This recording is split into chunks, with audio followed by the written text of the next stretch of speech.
Welcome to The Women We Know. I'm your host, Stacey Ferguson, and this podcast is all about real conversations with women in our lives who have stories worth sharing. Not the polished highlight reels, but the real moments, the challenges, the turning points, the courage, the growth, and the wisdom that comes from living a full life.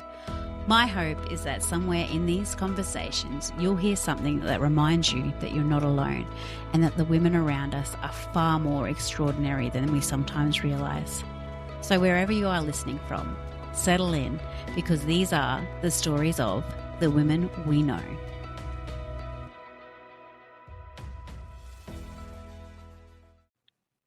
Welcome to The Women We Know. There is something really special about sitting down with someone you've known your whole life, and today's guest is exactly that. Today, I'm joined by Tanya James. Tan is a mum of 3 living between town life and property life in rural Central West Queensland. She's doing an incredible job of juggling motherhood, business, family, cattle, chaos, and everything in between with a quiet strength I've watched her carry for years. She also happens to be another one of my little sisters. And I'm sure you're wondering, how many more are there? There's just one more, I promise, and spoiler alert, you'll hear her story soon. Behind Tan's calm nature is a woman who has navigated the realities of motherhood, advocated fiercely for her children, and developed a deep passion for health, food, and creating a more intentional life for her family. What I admire most about Tanya is that she doesn't just try to present life as polished or perfect. She's honest about the burnout, the constant balancing act, and the process of learning of who you are beyond simply getting through the day. I'm really looking forward to sinking into this conversation. I know it's going to feel like sitting around the table with a cuppa or maybe something a little bit stronger, having a quiet game of cards and talking about life, motherhood, resilience, cleaner living, trusting your instincts, and what women quietly do behind the scenes every single day. Guys, I am so excited for you to meet another one of my little sisters, Tanya James, soon to be Dixon. Tan, welcome to The Women We Know. Before we dive into everything, I would love for you to introduce yourself in your own words and tell everyone a little bit about who you are, what life looks like for you these days, and the beautiful life you're creating. Oh, thanks, Stace. That's such beautiful words. Um, I think you've got it all. If I had to add, yeah. So I'm Tanya. I grew up in a small, tiny little town in Central West Queensland. Met my partner here. He's a local boy, young love. We've been together for a long time, and just decided, yeah, this is where we want to do life. Yeah. So he went away, done a trade, and we're running a business in town and everything else in between. Yeah, I love that. Before we do get too carried away and we get too in depth with everything, you already know that I have to ask this question. And I also happen to know that you're one of these guests that loves a good sing song and you're amazing at it too. So if you had to pick just one song to sing at karaoke, which let's be real, we never stop at one anyway. Actually, I probably should reframe this question for you. What song are you starting with? Oh, yeah. I know this question. I was like, Stace, you know me. I can't choose. Just play a song and I'm going to sing along. So your first night of the song is going to be what? It's just going to have to start with Dixie Chicks, I would say. Probably Goodbye Earl. That's, Yeah. you and me love punching that one out. It's always a fun one to get started and kind of just gets everyone going. I remember recently I kind of sang that song at a karaoke down in Rockhampton, and there was people in the crowd that didn't know that song, and they're like, "What, Earl? What are you doing with Earl?" So if you haven't heard the song, go and have a listen to "Goodbye Earl" by the Chicks. Yeah, the Chicks, not Dixie Chicks anymore. Yeah, it's so hard to remember that, isn't it? All right, Tan. I hope that kind of loosened you up a little bit. I know it always does for me, and it's a tradition that I'm not planning on getting rid of anytime soon. Yeah, it's definitely Always. a fun touch. It's my comfort zone. So chuck a microphone in front of me and get me to do a speech, and it's not. I get quite shaky, but tell me to sing a song, and I'm there for it. So, Tan, something I've noticed over the last few years, actually, probably since you first become a mum is this real shift in you, especially around health and food, and more recently becoming more intentional with the way that you live and you raise your family. I'd really love to start today's conversation there because I think so many women can relate to getting caught up in looking after everyone else and running the household and working, running a business, parenting, doing all the things. And then eventually you've gotten to this point where you start to pay attention to what's actually sustainable for you and your family long term. For you, I know that your interest in health and living cleaner became really important once you had Sky. Can you expand on that? Yeah, so when Sky was about 4 weeks old, she had some pretty scary looking nappies, and I was like, oh, something's not quite right with this, and with this poor baby. And she wasn't the most settled, easygoing child. Obviously, you don't know Mm. these things when you're first child in, and I was 21 when I had her, so yeah, but I sort of took her here in town, and they're like, oh, we've never really seen this before, not really sure. And I guess I just turned to groups on Facebook, and I learnt about intolerances and cow's milk protein intolerance and things like that. And then as I dug deeper, it went into more of a gut health approach rather than just eliminating. And yeah, it's really all stemmed from there. Mm.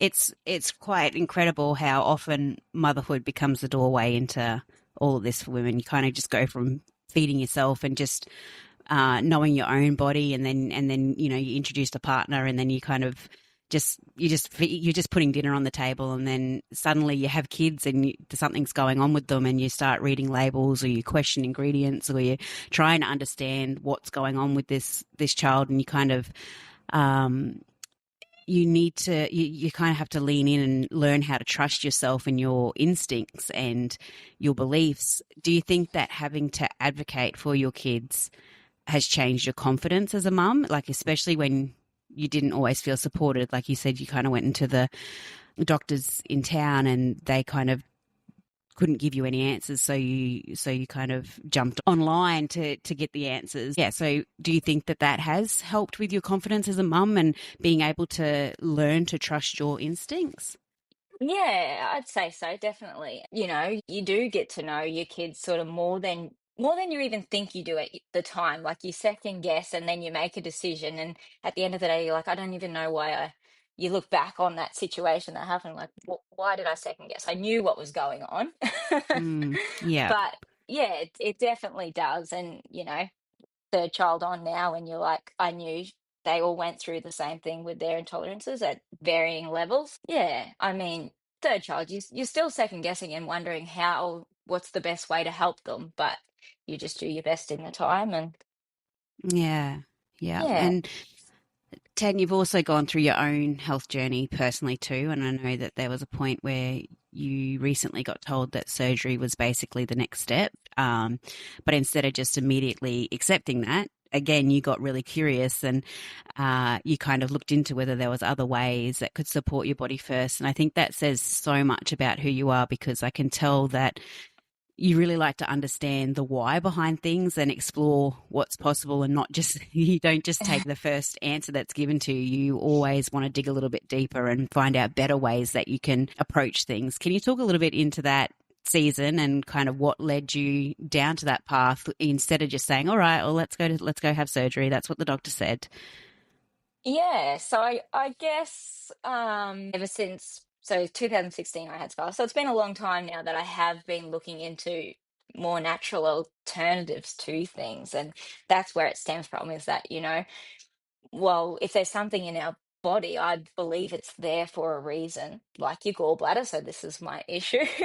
Mm, And it's if you take that away, if I mean, obviously it's not working to its potential, but instead of just getting rid of it, maybe there's ways I can support it to work better. Because the next step is take that away, and then it's putting extra strain on something else, is the mm, research that I have found. So yeah, and I wasn't, I like, you talk to anyone about a gallbladder issue, and they tell you how painful and how bad it is, and yet there was no other fix to it apart from getting it out because they're in that much pain. When you get a blockage, I suppose that's what happens. And I'm not at that point, and I they're telling me that I might need the surgery. And I was just like, well, it's not really affecting my day-to-day life. So until Mm. that happens, I'm open to exploring it if it is affecting me. But I'm not at that stage. So why go ahead and put another strain on my body?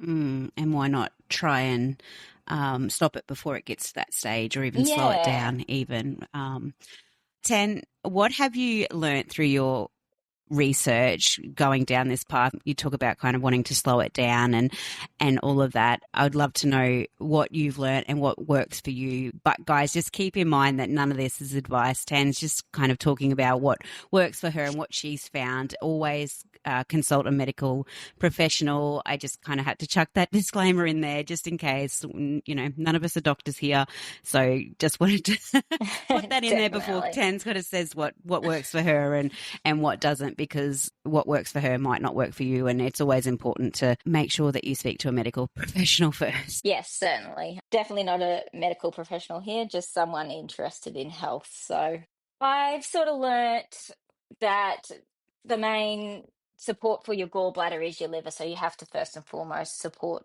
the liver function. So just things that I've sort of tried to do are clear out unnecessary toxins like natural deodorant, stuff like that.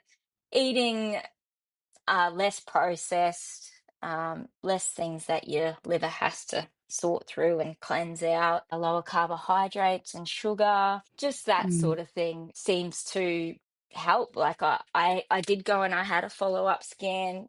It's probably almost been 12 months and I have no extra inflammation. Nothing's getting worse. So to me, I mm. think that's a pretty good sign.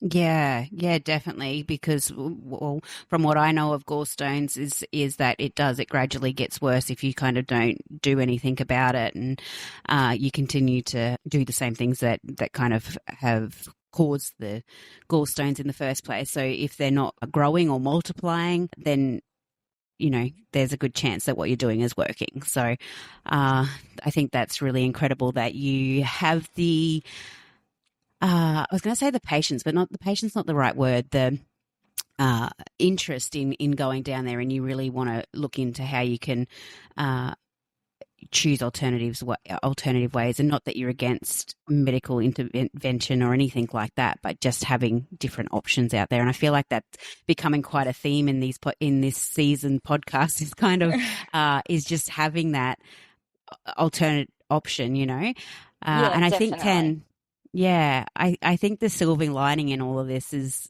that your awareness seems to have naturally grown beyond the kids into you, and I know that you've become interested in movement and fitness and healthier cooking. And oh my god, guys, Tan is an amazing cook. If you haven't had any of Tan's food, get yourself to her house and she'll cook you up a storm.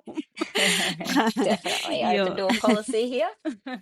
I love it. It's like my love language. I like cooking for people and I like it when people enjoy my food. Yeah, yeah. I'm glad that it's your love language because you're so good at it. And I I love mean, there's that. definitely lots of failures that only the family get to eat or have to eat, but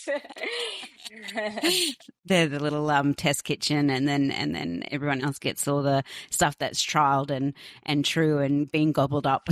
yeah. I love at the moment, Tan, that you're really kind of looking into the simpler living and becoming more self sufficient with your veggie garden and your chooks, and you kind of all that beautiful slower lifestyle things that I know kind of adds to your plate at the moment, but in the long run, in the long term, you will be self-sufficient and be able to eat your own meat and your own lettuces and your own broccoli and all of that sort of stuff, your own eggs. What do you Yeah. think that when you're really searching through all that is the thing that kind of drives you? Is it your health? Is it simplicity? Is it freedom? Is it a slower pace? What is it? Maybe a bit of everything? Yeah, I would definitely say all of it in one. I think it's pretty common knowledge these days, like fresh is fresh is best. So just Mm. trying, we've always been lucky to eat our own livestock and have fresh meat. I just think it's a massive difference in knowing what's in your food and where it came from. It's just, I've always had the goal, like growing up, I just, veggie garden, all that beautiful stuff. Home cooking was just something that I've always wanted. I just think it's good for the kids, bit of responsibility. Yeah. Definitely is a lot of work. Yeah. But I don't really shy away from work, and it's something I enjoy. So even though it's work, it's rewarding, I suppose. Yeah. And I think kind of a lot of the world at the moment are trying to, if you take a look around, are just kind of trying to step back into basics and go, kind of go back from the ground up. And I think that maybe gives you a little bit more control and, amongst the chaos of the world, and you kind of feel a little bit more grounded. And I think that it doesn't necessarily need to be perfect, and it doesn't, yes, it's a lot of hard work, but I think when you know the payoff from it and the outcome from it, I think Yeah. that like you said, it's definitely worth it. Tan, you wear a lot of hats, like you said, you're building your veggie garden, and you're running a business, and you've got 3 kids, and you're doing all the things, and you're working alongside Nathan running the electrical business, and you balance town life and property life, and somehow you kind of still try to make space to look after yourself. And I really admire that. And from the outside, I think probably people probably see you just getting on with it, but I know from conversations that we've had that you're just actually really good at balancing a lot. Tell me how, like, Funny what does you that say look that, like for because you? uh, I don't know. Definitely, that might be how it looks to you from the outside looking in, but most days my head just feels like a schmozzle. Like I got things everywhere. There's to-do lists everywhere. Yeah, I guess different things pop up. Like I will wake up the day, I have an intention, and this is what I'm working on the electrical business today. Stuff like Mm, that. Or I have to get payroll done today, or Bass is due. And things just pop up. Like I have a busy 2-year-old boy around the house, 3 kids. Sometimes there's sicknesses. Nathan might call me. He's has a part that has to get delivered, or things change. So I mm. guess I just have to be open to pivoting. Or a lot of the time my to-do list gets rewritten the next day with maybe one thing ticked off if I'm lucky, but I just know it's still going to be there, and I still have the chance to try again. And Yeah. at the end of the day, my kids are fed, clothed, and I'm just trying to take that step back and realize that even though it feels like I haven't done anything, I have. Yeah, I think that there's like this kind of assumption that there's, you to me are a strong woman, and you kind of just look like you're naturally just coping with life. And I think there's a lot of us that are just carrying a lot, and we just do it, and we just get on with it without realizing. When you look at your life right now, what would you say that you're trying to protect more of, or maybe let go of, or what kind of matters to you more today than probably didn't maybe so before you had kids?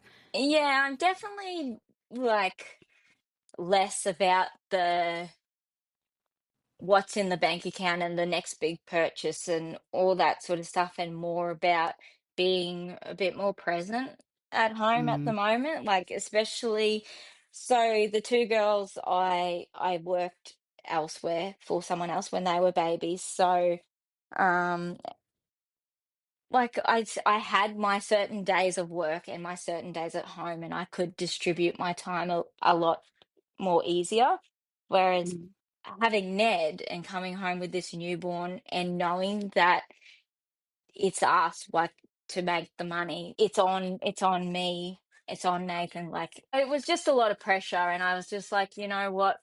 Yes, I am admin for our business, but I'm also a mother, Mm, to what is believed at this point in time to be our last child, and I really wanted to enjoy those moments, and I wasn't. It was stressful, and I just since then I've just been like, no, it's time to slow down. So mm. Isn't it funny how our definition of success or what we try and protect more of changes as we get older, and we kind of be able to step back and have a little bit of a look. And you know, when we were younger, even in the thick of early motherhood, when Skylar and Emmy were younger, it was all about kind of keeping up and pushing through and getting more done. And then at some point, when you've had Ned, maybe when you've had Ned, or maybe before, or maybe a little bit after, where it feels like you're at now, you realize that there's this peace and that connection, or this slowness that you're wanting more of. yeah, definitely craving that just Yeah. slowness and more quality time. Like I Yes. think.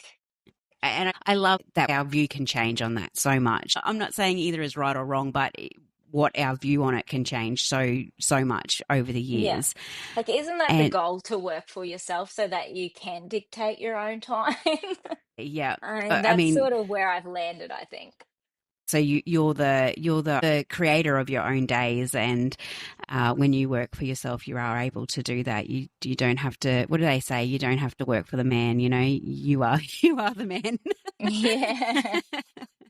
And I think that brings us back beautifully to your work ethic, which I've always admired about you. Even when things are hard, you just continue to show up. Like you said, you've got a million to-do lists, and if only one thing gets ticked off that today, then you know it just continues on tomorrow, and you kind of don't let it knock you down. You're just consistent, and you kind of don't even really need recognition. I mean, everyone needs recognition, um, but I don't know. Where do you think that resilience came from in you? Like, yeah, I started work quite young, I think. I think our parents were quite good workers. That's just how you get ahead in life. You don't get handed things on a silver platter. You have to work. It's what we were always told. Mm. Do you think that living rurally as well has helped shape that part of you?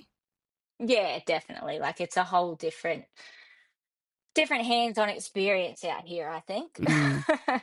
Yeah, and I've said it before, and I'll probably say it a million more times in this podcast life. But I think that there is something really unique and really strong about rural women. There's this kind of adaptability and strength and um, practicality that kind of becomes second nature. And you know, there's also this ability to simply just get on with it and get, you know, head down, bum up, get what needs to be done. And I kind of just really have admired that for a really long time, being able to, and I think even moving up into a city life, I'm able to kind of even look back at that and go, wow, you know, rural women are just so resilient and so strong, and they just get on and get it done. Yeah, for sure. I'm Mm, just lucky to have so many of them around me to yeah, look up to. yeah. Tan, because you're my sister, I know that you are naturally quite shy, and sometimes I know that there's a bit of like misunderstanding in amongst that, and people can read it the wrong way if they don't know you well. Do you think that that's something that you've always been aware of, that being shy can come across as sometimes not wanting to talk to people, or however it comes across for you? Because I imagine that there would be a lot of women listening who relate to feeling like deeply caring internally, but then maybe not always being the loudest person in the room. Yeah, it's so, I don't know, it's funny because like recently had a conversation with people, and I don't see those people as like it, they just relate to me so much, and they're saying that they feel the same way as me, but I'm like, that's so odd. Like, and maybe people don't think I'm as shy as what I think I am, or yeah, I don't know. It's just definitely like going to events around here and you just see people click and having conversations so easily, and I just sometimes feel like it doesn't come as naturally to me. Mm. I think that you don't give yourself enough credit. I really do. I think that there is this quiet underlying confidence about you that maybe you can't even see yourself. But what really stands out to me is how much of your life you've built through instinct and persistence, and you trust yourself and you just continue to take the next step even if you haven't got it all figured out. I don't know whether it was motherhood or business or advocating for the kids or building the kind of life that you actually want for your family, but I can see that you've kind of learned as you've gone along, and I think that that's where that confidence comes through. When I don't know if that makes any sense to you or not, but Yeah, when, yeah, I get that. Thanks, Stace. yeah, It's hard because I don't look at it like that. But yeah, that's a beautiful way of looking at it. yeah. When you look back at younger Tan, what do you think that she would be most surprised to know about the woman that you've become now? That is a hard one. Probably just like I am starting to not really take on what other people might think of me as much. Like I've always just probably cared too deeply about how I Mm, come across to other people. And as I get older, like I definitely still care, but it's I'm trying to care less. Just be myself. And if people are either gonna like me or not, and it doesn't matter because I have my family and certain people in my life that I know I'm always gonna have. So yeah, mm. Yeah, so when you say care less, you don't mean care less about the people around you. It's you care no, less about what the people around you think about yeah, you. that's right. Yeah, Yeah, so their perception of you doesn't affect you as much. And I think that that's such I don't know whether that comes with age or where that comes from, but a lot of women that I speak to these days, it's it's like this light switch has been flicked on, and it's like, oh, actually, it doesn't really matter what anyone else thinks of me. It's what I think of me and how I show up, and I shouldn't let it affect me. And why did I let it affect me for all those years? If you could sit beside a younger version of yourself, you know, before the kids and before the business, before all the responsibility, is that what you'd want her to hear the most, or is there something else that you'd want her to know and hear? I'd probably want her not to worry so much. Like I've always been a worrier. Mm, So just to know that, like you said, like you've like this trust that I actually do have for myself that I haven't been so aware of. Um, yeah, it's gonna work out. Just trust yeah. it. Yeah. Something that you said to me once was slow down, you know, life isn't a race. Do Yeah. you think that you embrace that now? Like, because when I hear you talk, I don't like, I can hear you talk a lot about slowing down in your life. And I hear you trying to build a good life, a grounded life, a healthy life, a meaningful one. Um, Yeah, I do can't say you, I've got there yet, but yeah. that's what I'm working towards. It's always good to have a goal. Yeah. It's funny though how like, oh yeah, my goal is to slow down, not to the next Mm, big thing, I'm not looking for the next big thing. I'm looking for meaningful things, I think. mm.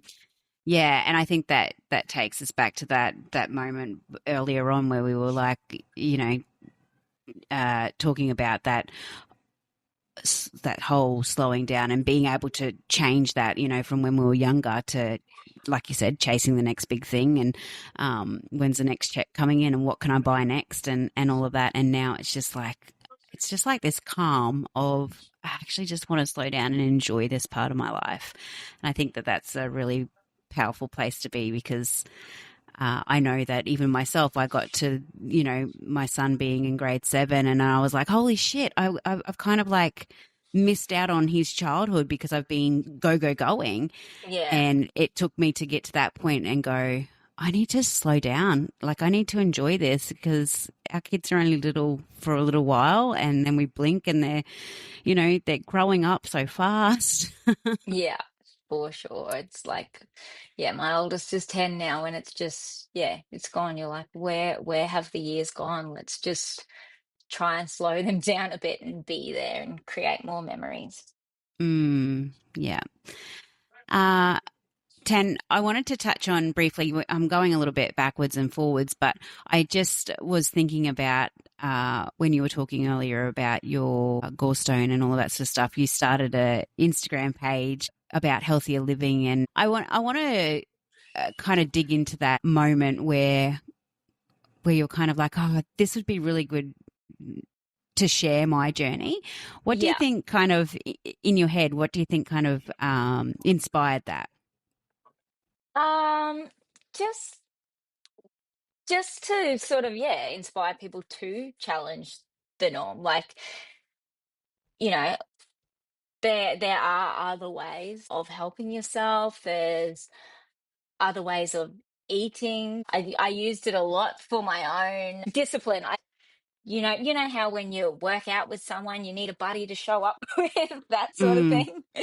Like, yeah. So I did it a lot for my own reasons for that, and Mm. yeah, just and it was actually I've had heaps of people saying, "Why don't you do that anymore?" I was really following along. That was so interesting. I was like, "Oh, it just took too much time out of my day. Sorry." I mean, how good is it though that you can document that and be able to kind of even go back and go, oh yeah, that worked.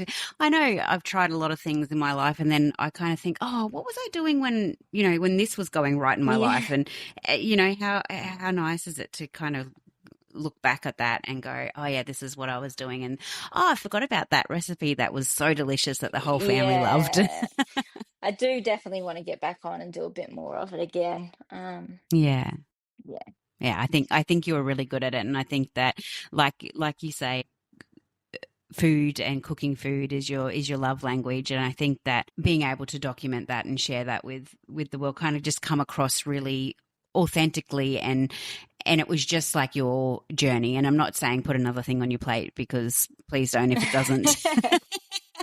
If it doesn't bring you the joy that it kind of looked like it did, it looked like it kind of lit you up. And Yeah, I definitely did. And it was joyful. And I do like sharing. I was just got to a stage where I was sort of probably letting it take up too much of my day. I probably needed to put a few boundaries in place, so or mm, manage my time a little bit better, because that's something that I definitely have to work on, is time management. So, yeah. And isn't it interesting how often we drop the ball on the thing that kind of brings us, and not the most joy, but brings us a bit of joy, but it's not necessarily bringing us an income, or it's not necessarily our main job for the day or anything like that, but it brings us that little bit of joy. And it's so interesting how we're so quick to drop that. yeah. Um, yeah. So maybe that's just a nice little reminder that uh, And it's so funny that it's come up, because I literally was just having a conversation with someone the other day. Oh, why did you stop that? I was loving following that. So maybe it's a bit of a sign. yeah. And maybe it's just pulling off the brakes a little bit, and maybe not, or putting on the brakes a little bit, but not, maybe you don't need to post every day or every, Yeah, I was probably went yeah, in a bit hard and hot and yeah, tried to get it, cracking a bit too fast. Whereas I could yeah, have just, yeah, I can still do it, but not as intensely.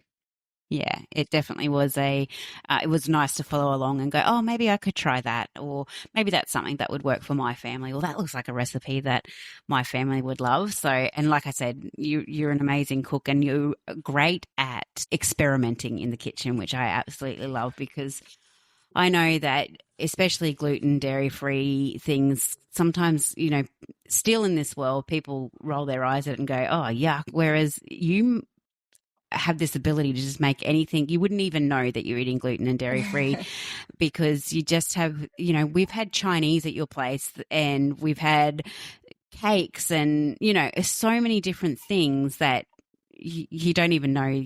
You don't even know that it's gluten and dairy free, and I think that's an incredible talent to have. I think that's always been a lot of my goal too, because like with the kids, everyone's like, oh, everyone eats dairy, just let them eat dairy. I'm like, they're not missing out. Why do you think they're missing out? Mm, And stuff yeah, like that. So I've just wanted people to know, you can still eat delicious stuff you don't have to miss out.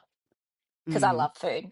I love yeah. eating. So that's probably the main driver behind Yeah.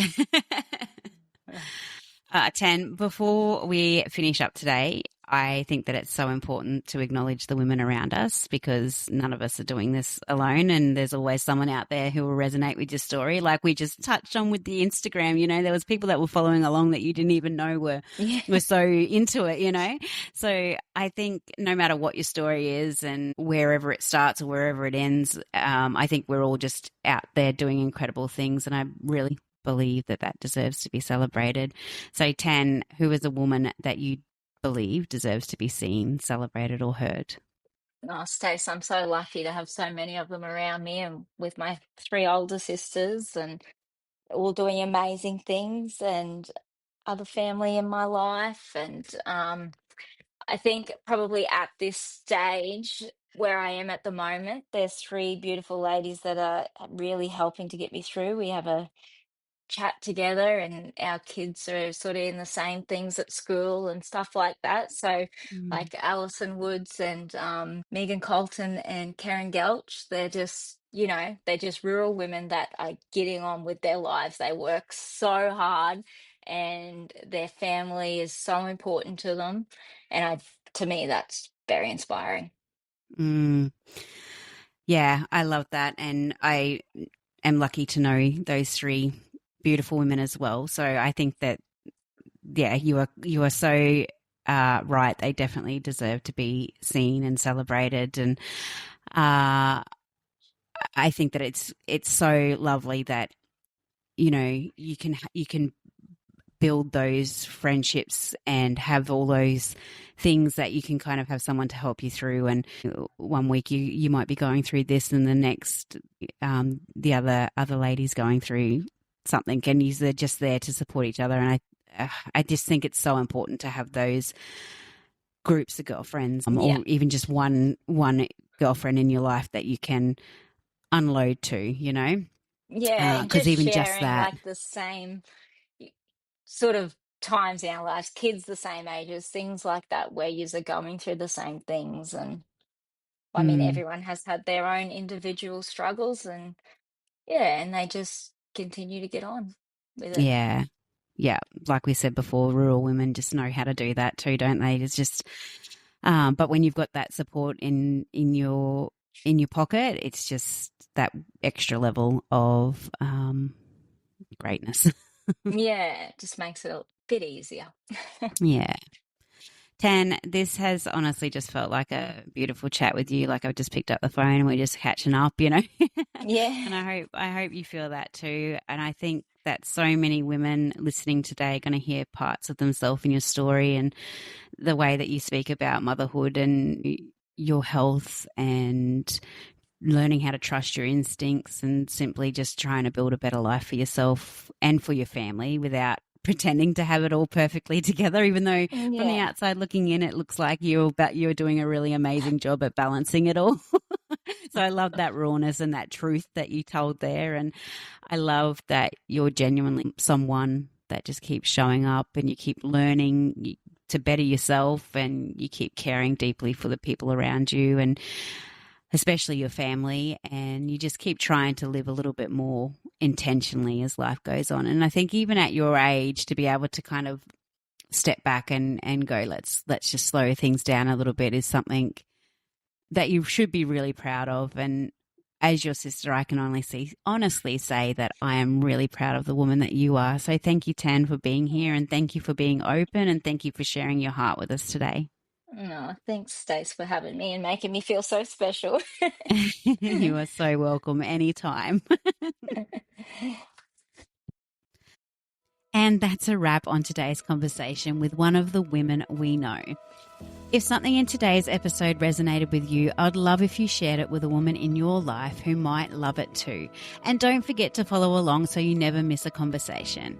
And if there's a woman in your life that you know has a story worth sharing, I would love for you to nominate her at The Women We Know on Instagram or Facebook.